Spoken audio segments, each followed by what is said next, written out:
Thank you, Bill. Well, with my name, I could be from California or Florida. Hi, everybody. My name's Sandy Beach, and I'm an alcoholic. How you all doing? I want to thank the committee for inviting me, and my dear friend Pat for picking me up at the airport and being my hostess here. And tonight I didn't realize my daughter was asked to read the 12 steps, and it just choked me up that we're together at a conference. That's the first time that's happened. And, man, that was just wonderful. So I'm grateful for that, too.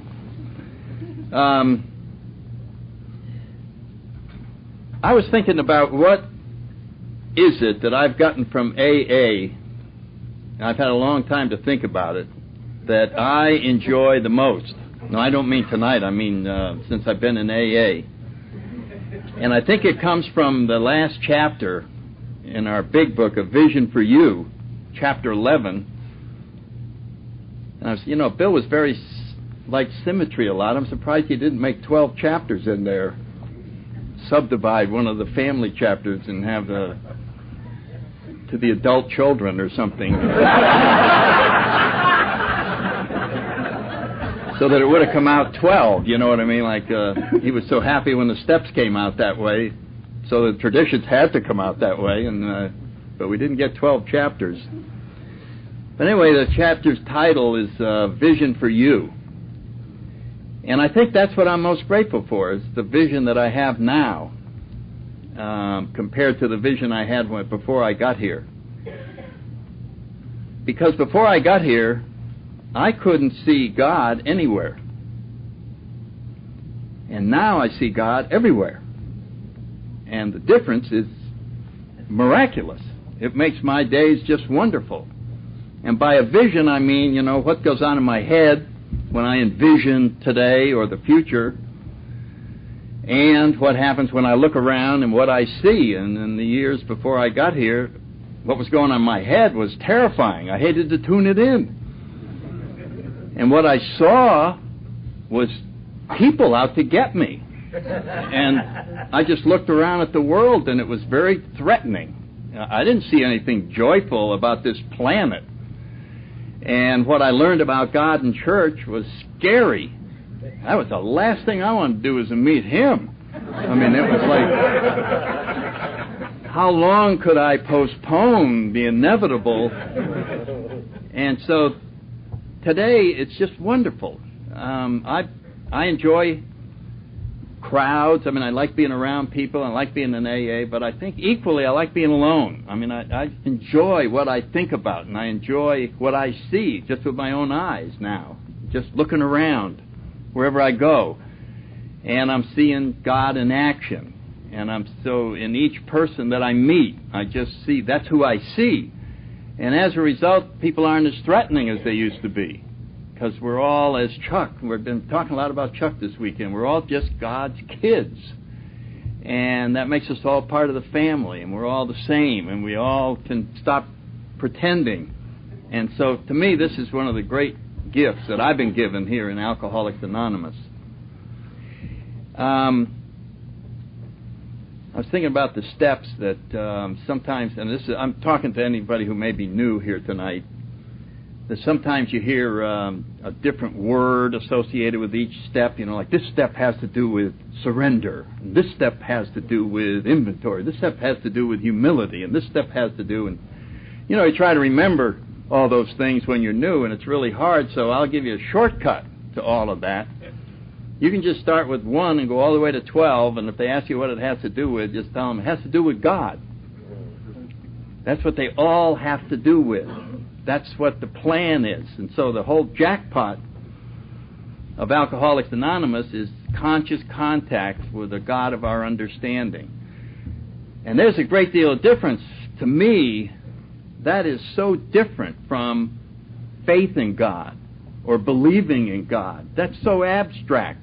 I mean, sure, I believe in it. I mean, everybody told me to believe in it, but I didn't have any contact. I didn't have any inside proof. I didn't know it for sure. I just never knew it.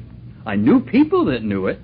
So I could say that. Well, I know a guy that knows it, but I don't myself know that.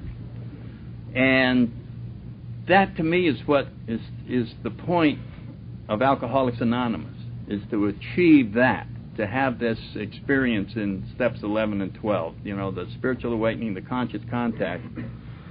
And then that becomes the solution in itself. And I look at problems now, and they can come in many, many forms, but the only way I think of them is I'm too far away from God. I have allowed something to come in between me and my higher power, and as soon as I do that, I'm on my own, and as soon as I'm on my own, it's scary out there again, and you don't look like you used to. You look threatening again. And I go back to that old world, and that's what happens in sobriety. We can misdiagnose our problems. We think we have a financial problem. We think we have a relationship problem. We think we have a job problem. We think we have a health problem. But we really don't. Those are what caused the separation between me and my higher power. I started worrying about money and forgetting about God, and pretty soon I'm alone again. And now it's frightening to get up in the morning, and I'm intimidated by other people. And what AA does, it keeps reminding us of the solution. And that's why I go to, with Clancy and John and I were talking, I still go to 7 meetings a day. 7 meetings a week. 7 meetings a day. Wow.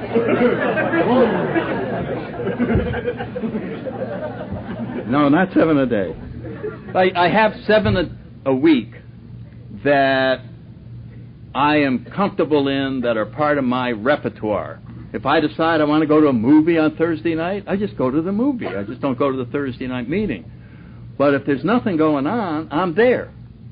Because that's where the transformation takes place. I know that that's where I will get re-energized, re-centered, refocused on the solution.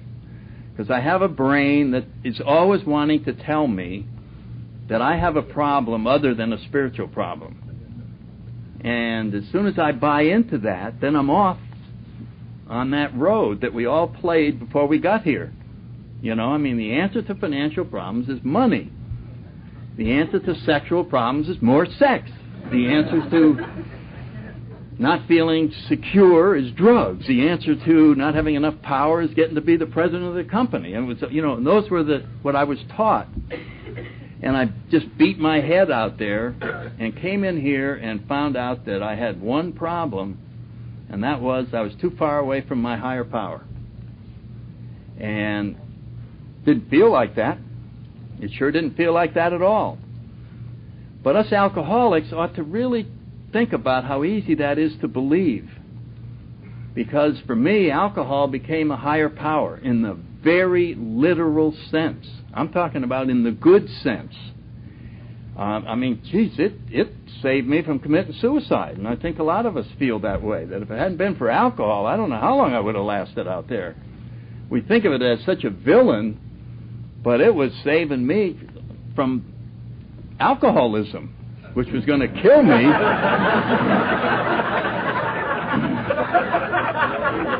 That's what sets in as soon as you sober up.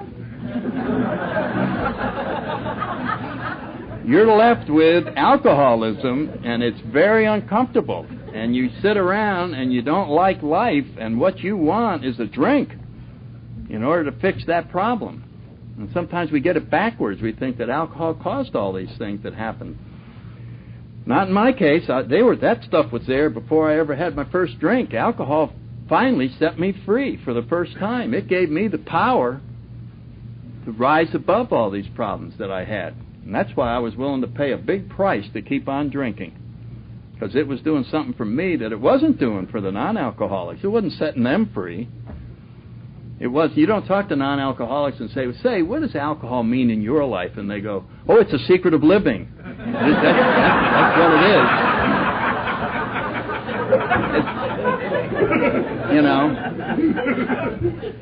They say something like my college roommate, who I always talk about, and we were both about 50, and I asked him that question because we both started drinking together at the university in New Haven.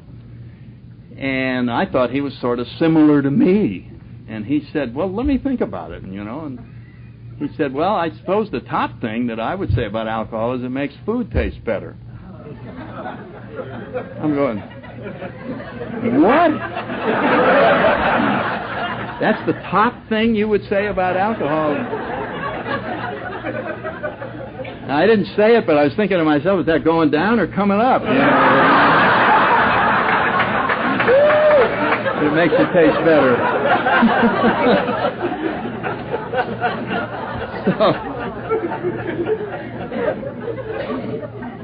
So we have a whole different relationship with alcohol than the non-alcoholics do, and as you've heard from almost every speaker, what makes us different is alcohol fixes this terrible situation that we have, that Johnny was talking so powerfully about. He knew when he was this big, there's something wrong with me. I don't fit in. There's something wrong. There's something fundamentally wrong with me. What is it? And we didn't have a clue. And I didn't have a clue. Didn't have a clue at all. And yet, when we look at the AA history, I really like to look at history of AA because I see God there. You know, this thing was just a gift, but it was given to us in such a magnificent way, much against the plan that Bill Wilson had or anybody else had, and it came out just the way God wanted it, so that alcoholics would finally have a new vision. And I'm going to take about 6 minutes and just review a couple of highlights to make my point. And I heard Ray O'Keefe do this, and I've always enjoyed the way he saw this. And he starts out by saying that the story began in around 1910 in Manchester, Vermont, when a cast of characters was being assembled in their teenage years. And down from Dorset, East Dorset, Vermont, was Bill Wilson, who was attending the Manchester Academy. And up from Rhode Island, where his family, a millionaire's family, had a summer home, was Roland Hazard. And down from Albany, New York, where his father was the mayor and was a vice presidential candidate and very famous name, was Ebby Thatcher. And the Thatchers, there's a Thatcher Park up in Albany, and that was a big family name, and they had a summer home there. And then up from Brooklyn, New York, was a Dr. Burnham, who brought his very charming, beautiful daughter named Lois. And these people met or heard of each other in that town of Manchester, and they were to play vital roles in this story that God was unfolding to lead to Alcoholics Anonymous. And the first one to be tapped on the shoulder to get this thing going was Roland Hazard. And his father had him taking over the business. He was doing fairly well, but he kept getting drunk, and it just kept getting worse and worse and worse. And he had tried everything that this country had to offer.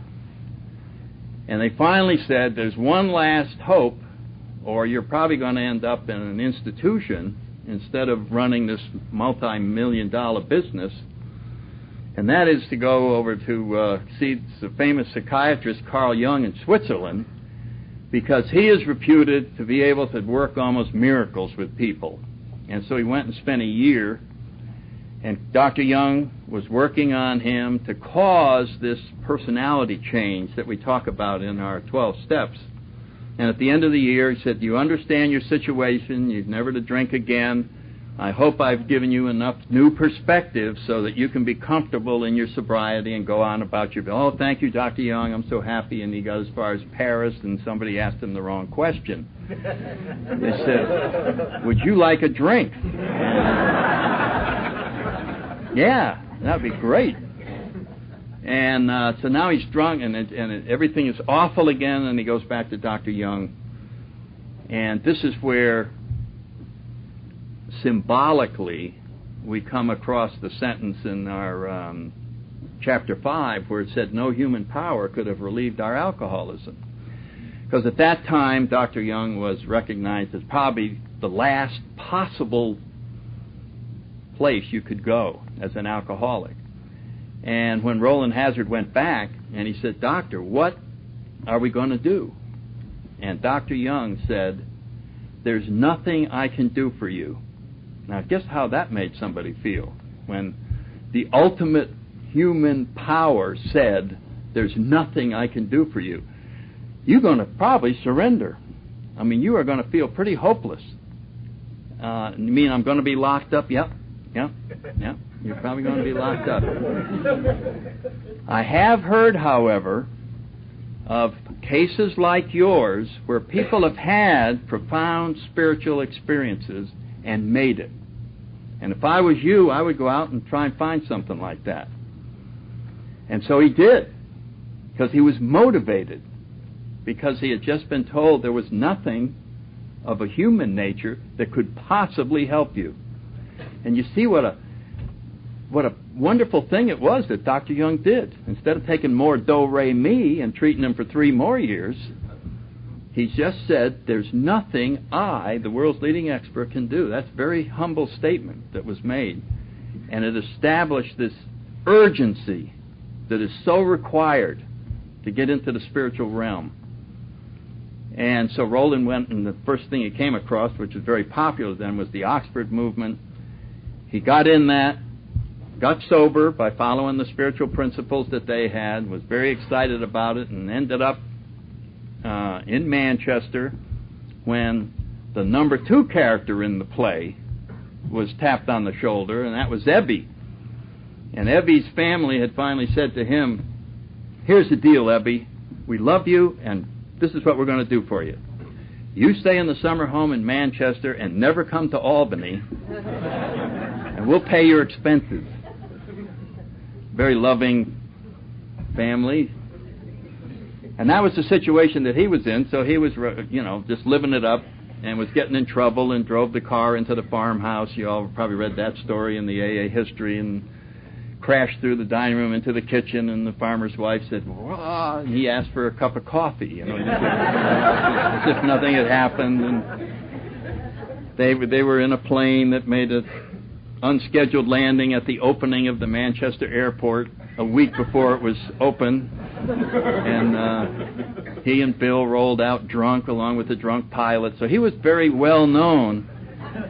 In the last episode, he had this moment when he said to himself, "I'm not doing anything. My house is falling all apart. I got to get my act together. I'm going to paint the house." You ever do that? You suddenly, I'm going to do something for real. And so he runs down and buys some paint and some brushes and a ladder, and and then comes out and actually paints maybe 20 square feet, and then sits down to look at it. Have a few drinks, and man, this house is going to look wonderful when it's all painted like that, and he's drinking, and some birds came by and crapped on the new paint, and that got him upset, so he got some shotguns and a couple of chairs and his bottle, sat out to guard the paint from the birds, bam, bam, and the neighbors don't know if a war is starting or what's going on. Police are back, and he's in front of the judge, and they're going to have to send him off because this town is getting on the judge's back. And he has one phone call, and he calls Roland Hazard. And Roland comes over and said, "Well, would you release him in my personal custody?" And the judge felt very comfortable. Well, the Hazard family, it'd be safe to release him there. So he did. And we all know that Roland ended up down in New York City and got sober himself, and thought about his old drinking buddy Bill, and made the call, went over, saw Bill on that Saturday morning, and started Bill into the Oxford movement. And after his next hospitalization, then Bill was off and running to go out and see Dr. Bob. And off we go with AA and this wonderful fellowship that we have. And many years later, Bill realized that he had never closed the loop with Dr. Young. And you see this series of letters in the grapevine every so often when Bill finally says, "Oh, I better write to Dr. Young and let him know what happened as a result of what he said to Roland Hazard." And so he wrote the letter. "Dear Dr. Young, you may not remember Roland Hazard, but he saw you, and as a result of what you did for him and told him to do, we have this worldwide fellowship." Then went on and on about how important his role was in getting AA started. And then here comes the spiritual part that I was trying to... The reason I'm telling the story is that in the response, Dr. Young said, "Well, I'm so glad to hear about that. I was totally unaware. I wasn't aware of what happened to Mr. Hazard. I'm so glad, and I'm so happy that this, da-da-da-da." And he said back then, in the 1930s, when he was seeing Roland, he said it wasn't safe for a psychiatrist like me to talk about spiritual things. I would have been laughed out of my profession, but things have loosened up a little bit, and now we as psychiatrists are able to talk, and we all know that he went on to really talk a lot about spirituality and symbols and just very powerful stuff. But when he was seeing Roland, he didn't feel comfortable doing that. Now that he could, and he said, what I was trying to do back then was to cause this equivalent of a spiritual transformation, because I believe that that is what is necessary in order to recover from alcoholism. And he went on to talk in terms that I would interpret that if one way of looking at the disease of alcoholism is that each of us had a deep longing for God. And that was what was wrong with us. And we were never comfortable, but we could never identify it as that. You could never identify that that was my problem, because it doesn't feel like that. It feels like it must be money, it must be this. And besides, the world we were living in was telling us that it wasn't that. It was saying, oh, you got that problem? You ought to drive a Ford. That's what you ought to do. You got that problem, you ought to wear Nikes. You know, you got that, you don't feel, you got low self-esteem, you have this, you have that, and there was so we just heard all these different, but think about what fixed it. Alcohol. It was a power greater than myself that solved this problem from the inside out by causing a change in my perception of reality, which is precisely what the 12 steps are designed to do. And so I went along, my story. Now, when I look at my story, you see, I see it entirely different. I see, oh my God, that's why the church didn't work, because I never established contact. That was what was missing. I was hearing stories about a higher power. I was hearing stories about this God. And then when I talked to other people, that was what. But when I drank, I experienced it. I had conscious contact with a power greater than myself, vodka. And I developed great faith in this power, just as I do in the program of AA. I knew that this was one thing that I could trust. This was the one chemical that understood me. You know what I'm saying? It knew exactly where to go when I poured it in. And it was all powerful. So I was willing to sacrifice anything to make sure that I had access to alcohol. Even after I got sober in AA and thought I was working the program, I think for the first year at least, I had a secret $50 bill in my wallet just in case I needed a drink. I didn't tell my wife about it. I didn't tell anybody. You know, $50 in '64 was a lot of dough. I mean, I had this, and so I had security in that $50 bill. I really hadn't turned my life over to AA yet. I was going, meetings are great, and so is this feeling of having that money right here. Just in case this is all crap. A guy has to look out for himself. So I got this protection back here, and that was my secret connection to alcohol. I had not cut it yet. Really hadn't surrendered. That's how powerful it was in my life. Now, when I started drinking, I didn't know I was going to be an alcoholic. I didn't know I was going to be different than the other 9 guys that started that night. I just thought I would have a drink. I just thought I would have a drink. I was 19. I had not. I wanted to be a good athlete, good student. Got very high grades in prep school. I was the captain of the track team. I was like, go, good boy, good boy, good boy. You know, that kind of thing. Didn't get in fights. Didn't do all that. Now I envied guys that got in fights because they had courage. I wasn't staying out of them because I was good. I just didn't want to get hurt. And so I got down to university and felt totally overpowered. The guys were coming from all over the United States, and it was my hometown. I didn't think much of it, but they all thought this was a wonderful place to come. And I felt absolutely overpowered by all these wealthy, smart, handsome people. And I just had that feeling I didn't belong, and I just spent all those hours uncomfortable. But I didn't drink. Got almost halfway through the first year. And my roommates are going, look, we drink in college. Come on. This is abnormal. No, I don't think so. But anyway, I was at this event, and I think I've told it on every time I told my story. A little social event, and all you have to do is meet these other 30 guys. Just go up and go, hi, and just sort of talk. And to me, that's like, I'd rather go in with a gorilla, you know what I mean, than this, because there's 30 chances to be rejected.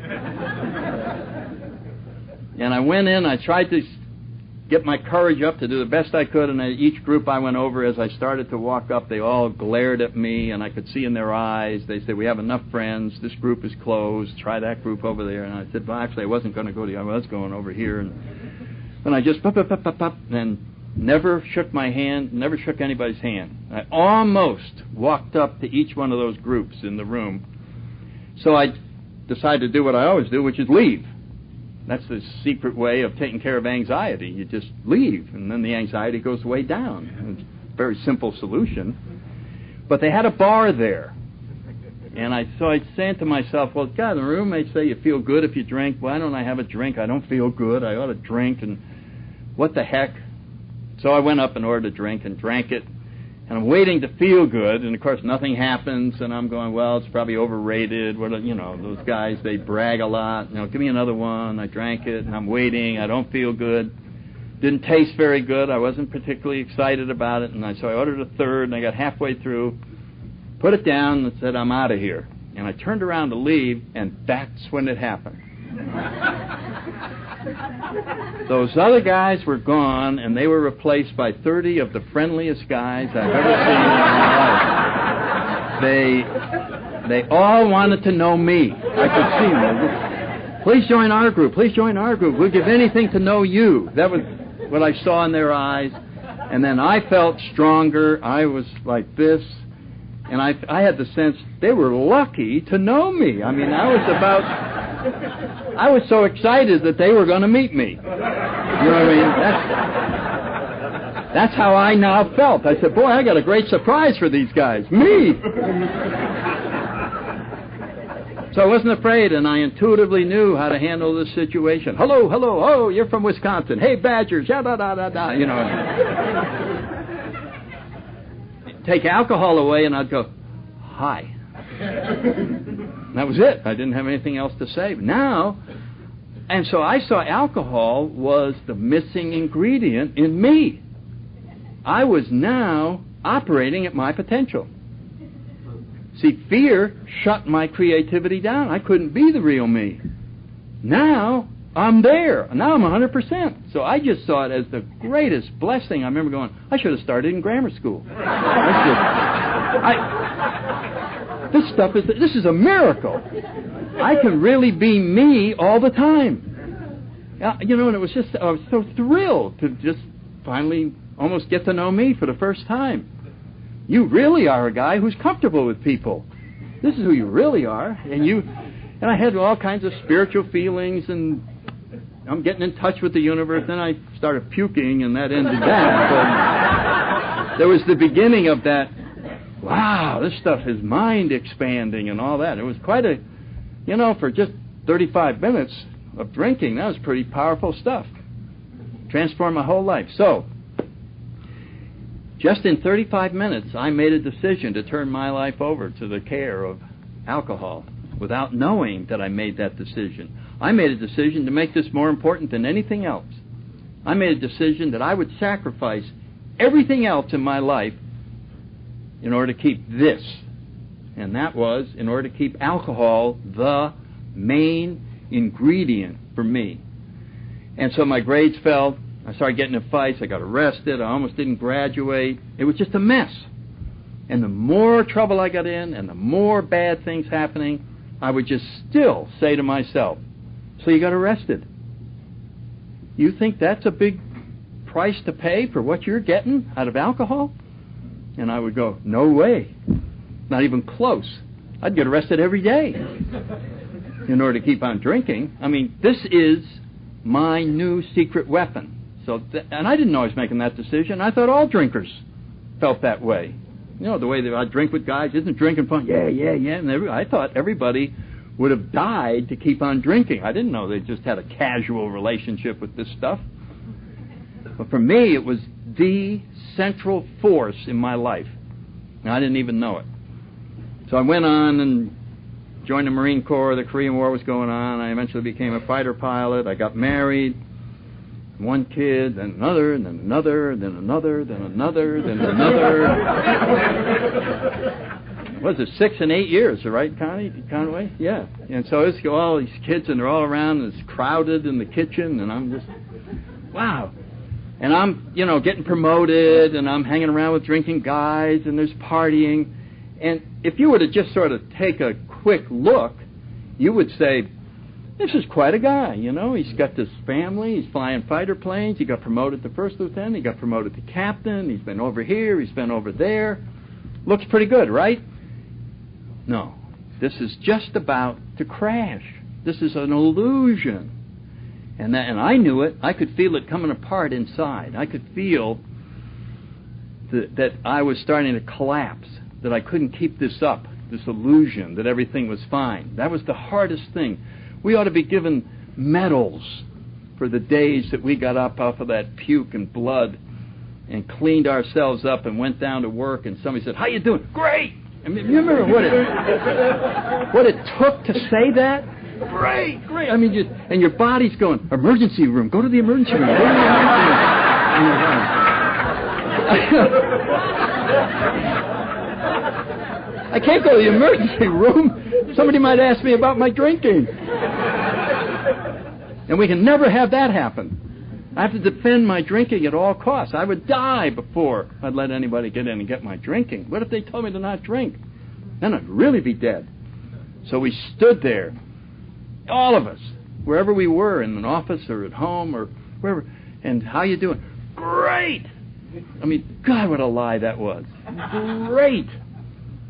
And so that was what I was doing. I was showing up down there. Hi, guys. Hi, yeah. And getting in that plane and put on an oxygen mask. And, man, I was getting sick. And I didn't want to go up with me because I was not a good pilot.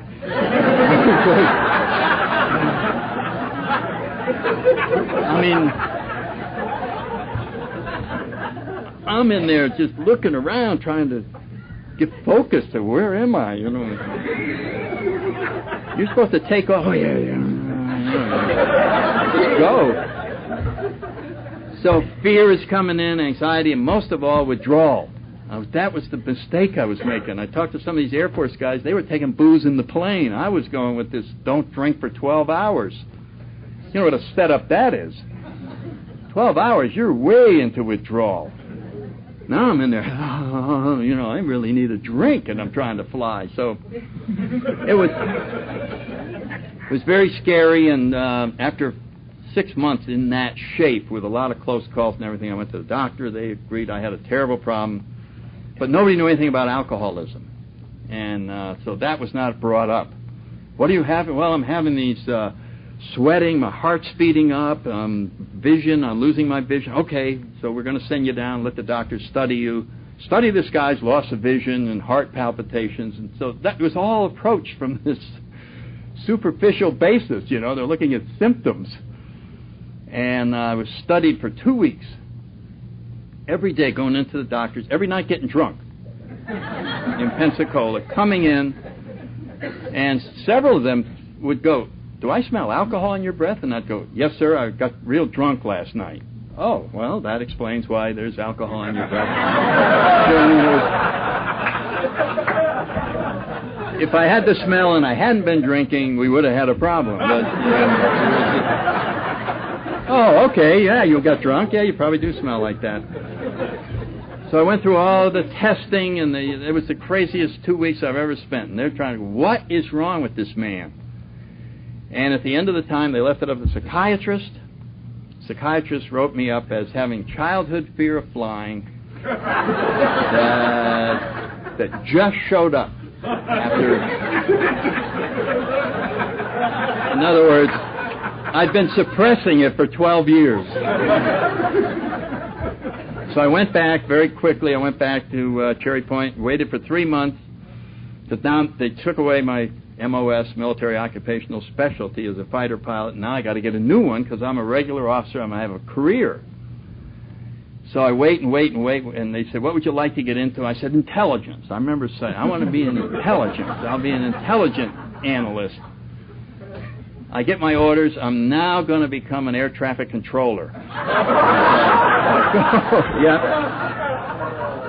I go to school in Glencoe, Georgia, and I make it through the school. I mean, that's the most amazing thing. Some of us, here's I'm ready to go into a nut ward with alcoholism, and I make it through air traffic control school. And that's what I did the last year of drinking. I was over in Japan, air traffic control. I was in charge of this unit, and the top enlisted man saw me when I checked in. Captain, good to have you here. He just knew what I was the second I checked in. Good to have you here. Da-da-da. Here's your tent. Here's the da-da-da. Don't go near the radar.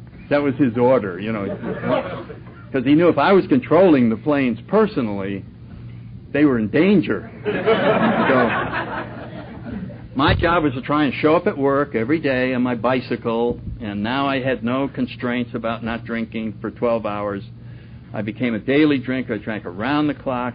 Malnutrition, I lost 50 pounds. I was like weighing around 125. 130, couldn't eat, stopped hanging out. I wouldn't even go to happy hour with my buddies. I just stayed in the Quonset hut and drank. I tried to eat soup and vodka, you know what I mean, or juice and vodka. I couldn't eat solid food.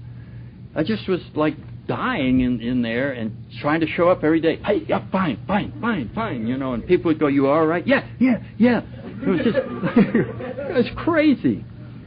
And made it out through the year somehow and came back to Quantico, Virginia, which is how I ended up in Washington, D.C., to go to a career school to become a field officer. This is high levels training. We're in these heavy-duty classrooms, little seminars, little breakout groups. I'm having a problem finding the school. I'm starting to hallucinate. I'm getting into that, which all came out later. I remember coming up to the gate one day, and then I went to drive up to the school, and it wasn't there. I went back to the gate. So where's junior school? It was up there yesterday, and the guards are going, whoa, Captain, it's up there. No, it's not. I was just up there. So one of them came in their little car and drove me up and pointed, and I said, oh yeah, there it is. Like it's back. So in that school, God took pity on me, and I had a grand mal seizure, just about bit my tongue in half, and an ambulance. I'm off to the hospital, Bethesda Naval, put up in the top of the tower there where all the good guys go, and the politicians and the big shots, and what could have caused this guy's convulsion? Here we go again.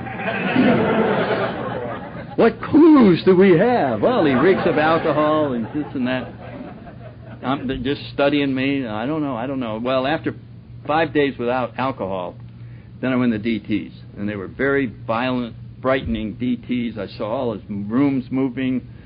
I was psyched out. I thought I was going to lose my mind. The CIA was trying to question me, and they kept coming in and asking me tricky questions, and then they'd move walls. They said, okay, what's out in the hallway? And then I'd name all the things, and then they'd come back and they'd say, name what's out there. And I would name it. There's 3 telephone booths, the corpsman, the elevator. Blah, blah, blah.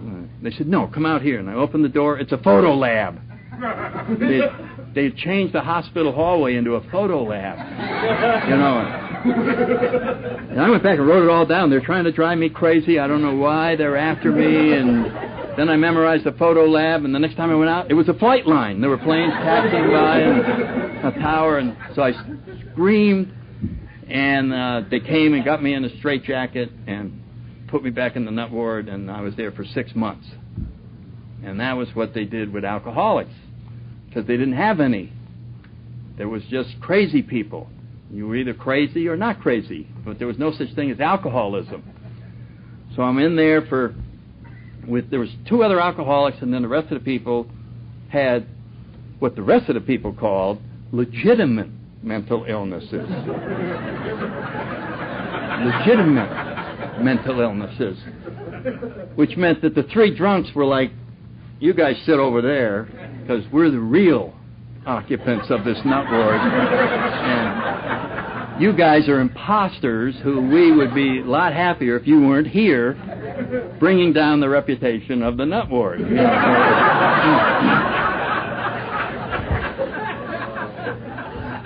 That was the sense that you had as an alcoholic. So the beautiful thing is that I guess after about 4 months, AA came to the hospital. My sponsor went through the same nut ward. Funny thing is, I had the same sponsor for almost 37 years while we're talking about sponsors. And AA was there when he was there, a year and a half before me, and then they stopped allowing them to come in.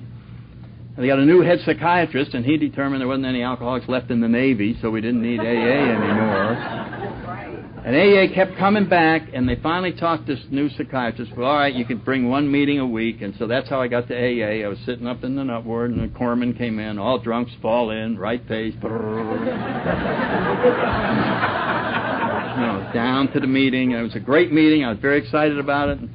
Got this guy's phone number, and I told him, if I ever run into a guy with a drinking problem, I'm going to send him in. And I didn't connect for myself. I got eventually allowed to go home as an outpatient, so I drank again to watch football. I had a rule: you can't watch the Redskins unless you're drinking a beer, and I didn't want to sit there with the set-off. So I had a beer, even though they said if you ever have another beer, your career's over. What the heck, 1 beer. They meant to say if you ever get drunk. They didn't mean if you have a beer. And I kept that up for a couple of weeks, and I could see him, and I was bringing vodka into the nut ward now because I needed it. And I saw that they were looking at me. They were looking at me, but I saw that they were looking at me. I knew they were going to catch me, and so I decided to join AA on the outside. And that's so on Pearl Harbor Day, 1964, I called Intergroup. And they had 1 guy down at Quantico Marine Base. And he said, we got 1 guy, and we'll get a hold of him, and he'll come over and see you. And he didn't come for a couple hours, and I changed my mind. I got some more booze to stay down. I called him back and said, I don't need the 12-step call. I'm okay. And they said, 2 ladies on his way. So I said, I'll just get rid of him when he gets here. And this is my recollection. The door frame started coming off from his knocking.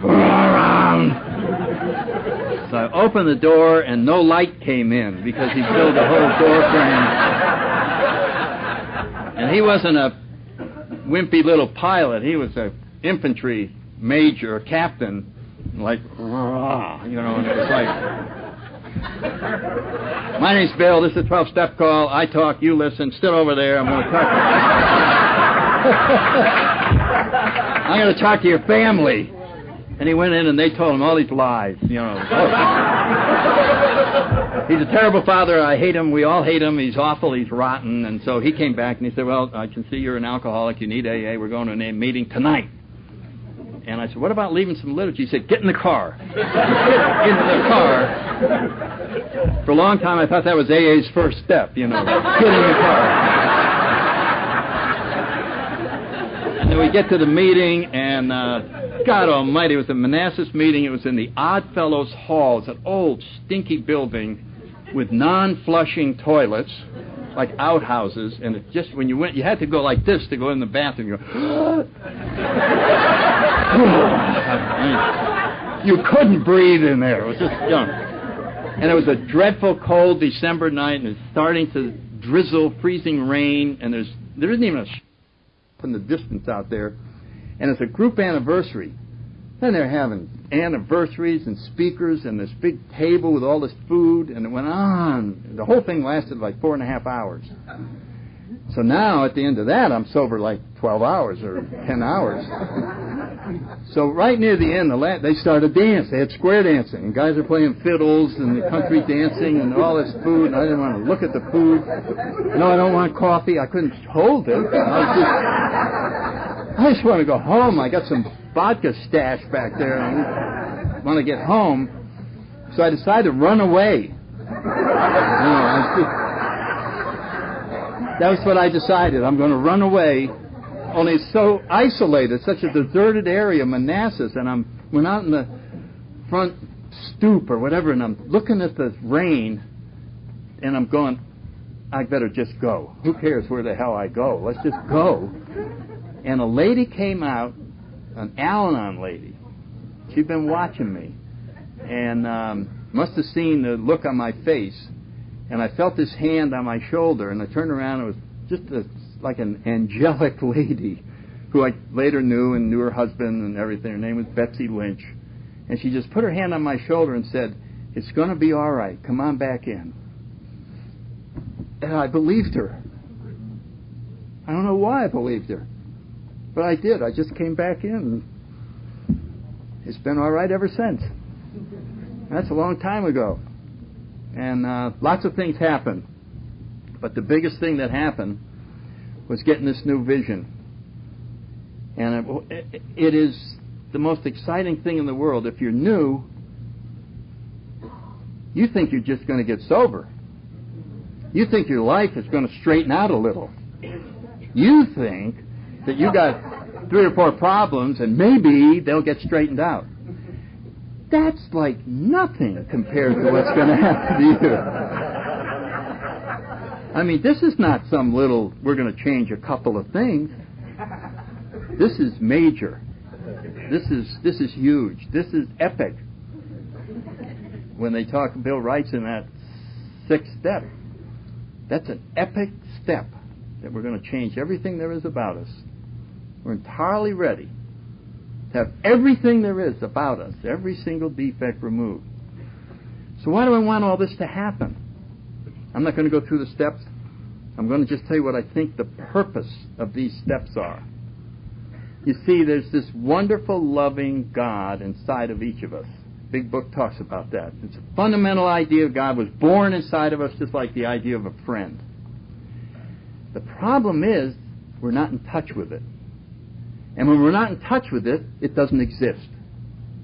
And we could pass a lie detector. Have you ever had a sense that God was there? And we could go, no. And it would show that we're telling the truth. Because we never have. So to us, it's just a theory. We can try to believe in it. But that isn't going to sustain us. That's like almost having a drink. That's like smelling a drink. You know what I mean? Is that enough? No. We need a lot more than just believing or just thinking about it or having faith. It's got to go beyond that. And so why can't we feel this? Because there's all these things blocking it. That's why. And they're called character defects. And it's called ego. And it's called self-centeredness. And it's called resentment. And this is a huge armor that is protecting that ego. That ego doesn't want anything to do with God. Ego is God. I'll handle my own problems. I do this. And we see the world from this self-centered perspective. And it's very frightening because that is not the center of the world. God is the center. As soon as we make that the center, everything starts looking like I was describing earlier. We just look around at this world. That's what a new pair of glasses is. It's seeing the world from a God-centered perspective. And then it looks wonderful. And what's blocking us from being able to have this view are the character defects. these instinctual drives that have gone nuts. And don't feel guilty for having these instinctual drives. They're God-given. They were given to each other. They're born to nuts because they're going to give us the energy to perform as human beings, but they're not supposed to be in charge of us. They're just supposed to be supplying the energy so that we reproduce and form societies and take care of ourselves and want basic security. That's what those energies are there for. They're not there to tell us what to become and what to do. And that's why when we become dependent on a higher power, we get true independence from those freaking drives. We were never free, ever. We thought we were free, and then lust came along and said, let's stop working today, down to the massage parlor. We didn't want to go down there. That wasn't our plan. We just, okay, I'm out of here. I mean, that wasn't, and we felt terrible about it. And I had a lot of moral plans I wanted to live up to, but I was trying to be moral by myself. That's not the name of the game. You get moral, you can live up to moral standards with God's help. You can't get there on your own. How could you possibly do that? How could you rise above your own ego with your own ego? I remember the first time they told me self-centeredness is my problem, I said, you're right, and I'm going to fix it.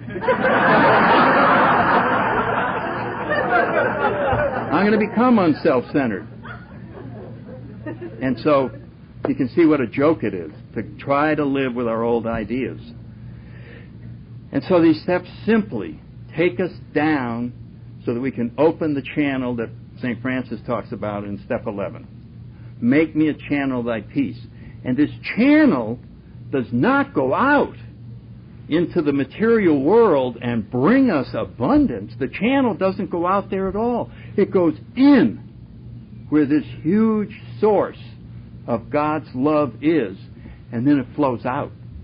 We don't need anything. We need to give. Well, everything is backwards when you move from this material world into the spiritual world. We think we need something, and it turns out we need to give something. We're very loving, giving people. We're blocked from it. And that's what the steps do, in my judgment, just my own personal opinion, is that they work us through the blockages, which are completely neutral. We're just inventorying blockages. This channel is blocked. You're being deprived of this huge center of your very being that is trying to manifest itself in your life, and that's the frustration. That is what made us so happy, or so unhappy that we couldn't get in touch with that. So if you're new, you're in for hitting the jackpot. If you will follow your sponsor's plan, if you will follow it just as it's written, and Clancy said it, we're going to take a series of steps that we don't believe in. You don't believe in them until you do it. And then they become visible. Then all the results become visible. Everything is a program of action. And sponsors set the example. This is what I do. Why don't you follow this? Do you want what I have? Here we go. This is the plan. So just don't question it. Put everything on hold. And your job is to report the results. That's your job. And you're going to be up here, not in the far distant future. Believe me, one of you tonight sitting in this darkness of alcoholism with nothing but gloom and doom, you follow this, and pretty soon it'll be your job to report. And we'll go, Joe, it's been a year now. Why don't you come on up here and tell us? And you're going to get up here and say, you're not going to believe this. I followed this stupid plan from that stupid sponsor of mine, and I hit the jackpot. God bless you all.